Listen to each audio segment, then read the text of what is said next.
What's up, everybody? Welcome to the UFC breakdown here with Alessandro at Tony'sPicks.com. Ready to get into this card this weekend. We got UFC Fight Night. It's all the way out in Azerbaijan. It's going to be 9 in the morning on Saturday for us. Nice and early, some early morning fights. Can't ask for nothing better. Last week's card, we went 3-5. Miranda Maverick was the difference between a winner and a loser for us. We go 4-4 in the green if she wins that fight, which I thought she did. I thought she won the first 2 rounds. But other than that, it wasn't that bad of a card last weekend. Usman got it done for us. Again, tons of plus money last weekend cashed. So hopefully this weekend's a lot of the same. But without further ado, let's get into it. Hamdy Abdelwahab versus Mohammed Usman in the first fight here. You got Abdelwahab minus 160, Usman at plus 140, plus 135, excuse me. Usman, at the end of the day, I think is the better athlete, bigger guy, stronger guy. Obviously, Abdelwahab, everybody thinks he's going to win this fight, being the favorite, and they think they can wrestle him and gas out Usman. And Usman really hasn't shown much in the UFC so far.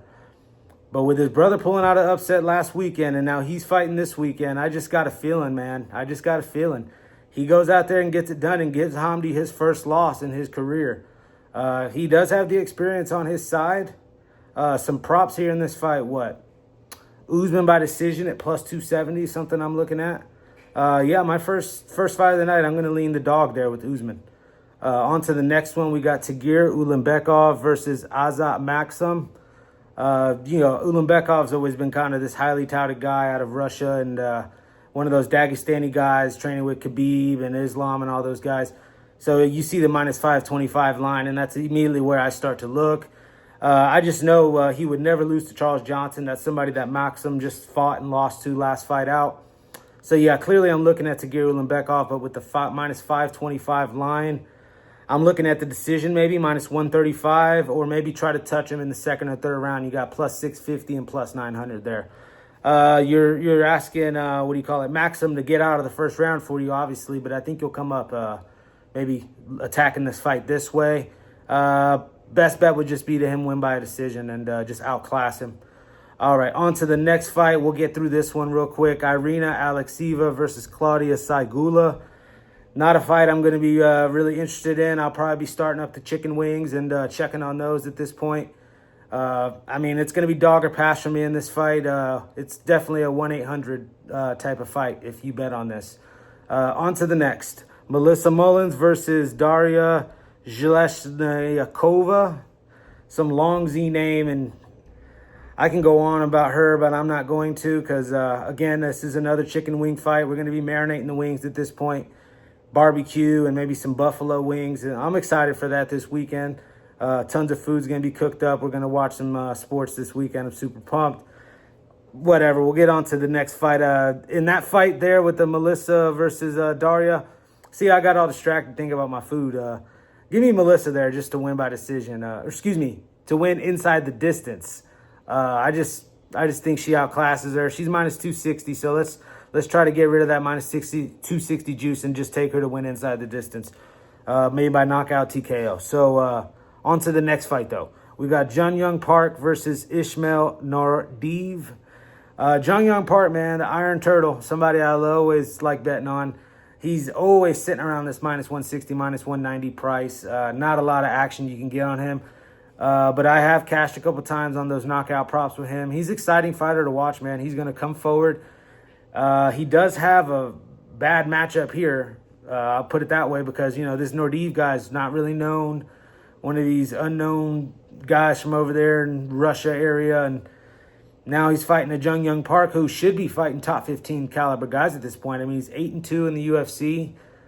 This is just a fight that screams Dana wants to get rid of him. I don't know. Maybe he's not selling. He's not a big draw. What it is, he's lost some key fights. Every time he tries to get over the hump, he loses that big fight against Rodriguez. I know he lost one. He lost one to Fluffy Hernandez.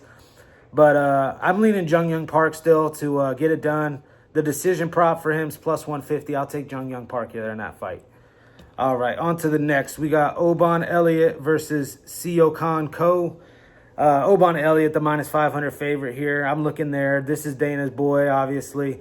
Fresh off a nice win against Basso Hafez and a nice knockout win.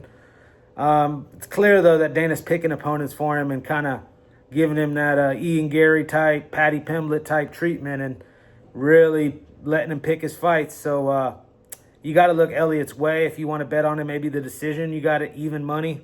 And then him by knockout at plus 300. So I think you go in those two directions. On to the next fight. We got Mohammed Naimov versus Bogdan Grad. This one's going to be a war, guys. A total fight of the night contender. Naimov is just a lunatic. You never know what he's going to do in there. Great wrestler, but he's lost a couple fights, if I'm not mistaken, via like eye pokes, disqualifications. I just can never trust betting on him, and now you put him at minus 275 favorite, and against a guy in Bogdan Grad who's last time out just bled all over the place and kept coming forward. This fight to go the distance, you got it at even money. I like that. I'm just going to touch this fight to go the distance, and by then the wings should almost be done and start getting the ranch dressing, homemade ranch made. And yeah, no, I'm pumped up for this fight for sure. I definitely see a fight of the night type fight for this one. On to the next one. And this also starts a trend here. I'm about to get on a trend for the rest of the card. You're about to really see here. So I had that one to go to distance at even money, right? This next fight, you got Nikolas Motta versus Nazim Sadykhov. Sadykhov's always been the more highly touted prospect. Obviously, Sadykhov's at minus 500. But, man, I'll tell you what, I've seen Nikolas Motta train up close. He's a guy that trains with Matheus Camilo, a guy you saw fight a couple weeks ago. He did lose, however. But Motta and Camilo really get after in the gym. Two Brazilian guys that grew up together and have came out to Vegas and have been grinding. And I'll tell you what, these guys are some of the toughest rounds in the gym.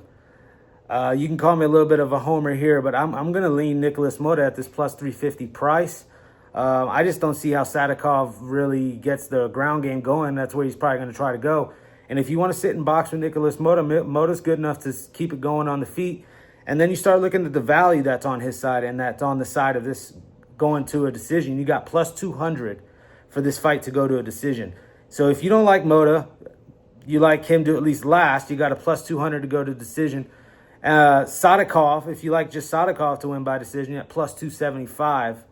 And then obviously Motta by decision, which is something I'm actually looking at, is at 7-1. So a lot of decisions you're about to see on this for my trend, obviously. A little bit of a snooze fest, unless you're a hardcore fan like me. I love a decision win as long as it's technical and two guys actually getting after it. But yeah, on to the next fight. We'll go Tofiq Musayev versus Mitikbek Orlabai. This Orlabai guy is not 26 years old. There's absolutely no way. He's 38 years old and grew up in the mountains of freaking Russia or something, man.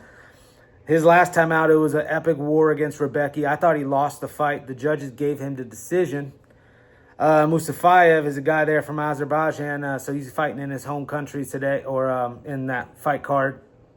So Musayev, I'm looking for him to really have the home crowd backing him, obviously.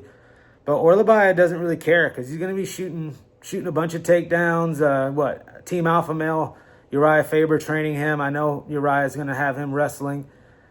This is a fight I really see an ugly, ugly fight, but a sprawl and brawl, maybe type victory for Musayev there as he gets it done in front of his home fans. So that would be what? Plus 135 for Musayev to win this fight. I just like touching that because he also could probably maybe get a knockout, sprawl and brawl, Chuck Liddell style type win. And then for this fight to go the distance, my trend, plus 115. Plus money on these fights to go the distance. And it's 9 a.m. over there. It's probably like 4 a.m. I don't even know what the time's going to be over there. But these guys are definitely, I see slow starts all over the place. Slow starts in this fight card. Up next, that brings us to the very next fight I can see getting off to a slow start. You got two heavyweights going at it. Minus 250, Curtis Blades versus plus 200, Rizvan Kuniev. Rizvan Kuniev is a highly, highly, highly touted prospect as well out of Russia. Heavyweight, Olympic-type tutelage under his belt. I still like Blades in this fight at the end of the day. You got the UFC and MMA experience on his side. Blades in the big fights never seems to get it done for me. I mean, I remember betting on him as a big favorite against Derek Lewis, and he ate that uppercut. I don't think Kuniev possesses that type of skill there to do something like that to Blades. And I think if he wants to wrestle with Blades, Blades is down for it. And it's a 3-round fight. I think Curtis Blaydes will come in shape, ready to go. And Curtis Blaydes, by decision, maybe would be around even money. I'm not seeing any props out for that yet. Over 2.5 at minus 105. But I can see him finishing this Russian guy. So I lean Curtis Blaydes there. It is obviously at the minus 250 price, so you're going to have to be creative there and find some sort of prop or something to really knock that down. But on to the next fight. Co-main event, we got minus 130 Ignacio Bahamondes versus plus 110 Rafael Fiziev. These last two fights, a ton of action's been coming in on these dogs. Fiziev, I saw at about plus 135, plus 140. He's now down to plus 110. I saw Bahamondes, like I said, around minus 165, minus 170. He's down to minus 130. Tons of movement on this fight. Bahamondes is definitely going to have the reach advantage in this fight, but I don't know if he's going to have the striking advantage. He's definitely not going to have the power advantage. But you do have two highlight reel finishers in these two guys. You got that spinning wheel kick that he caught, what's his name, Roosevelt Roberts with Bahamondes. That was an insane knockout. That really put Bahamondes on the map. I just don't see how he can be favored over a guy like Fiziev, who's just a vicious type striker. And this is going to be a 3-round sprint of a Muay Thai fight that, I mean, they really gave us these last two fights a couple slugfests for us to watch. I'm excited for this. If I had to bet in this co-main event, I mean, the value's clearly on Fiziev. The books have it at plus 400 for Bahamondes to get a knockout.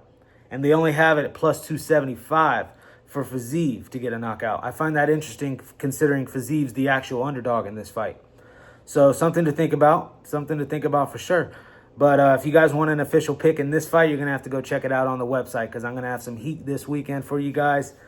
But yeah, just stay tuned. Stay tuned. On to the main event. We got Jamal Hill versus Khalil Rountree.